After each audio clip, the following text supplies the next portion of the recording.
Hello everyone and welcome back to my YouTube channel with another useful and informative video.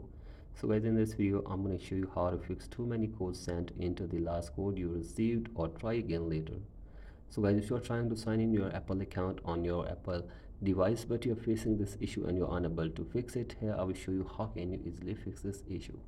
So guys, for that you have to simply watch this video till the end. So guys, the very first solution for this problem is that you have to simply restart your device for one time.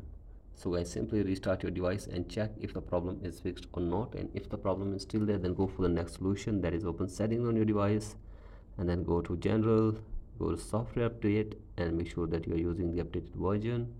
After this, go back and scroll it below and go to date and time and set your date and time from here, and then go back and go to language and region, tap on a region and select your country or region correctly.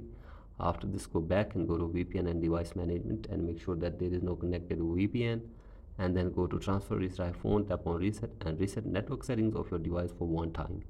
So guys, do this and check if the problem is fixed or not, and if the problem is still there, then you have to simply wait for 24 hours, and after this hopefully your problem will be fixed. So guys, that's it for today's video. Hope this video helps you. Please like and subscribe to my YouTube channel as well. Thank you.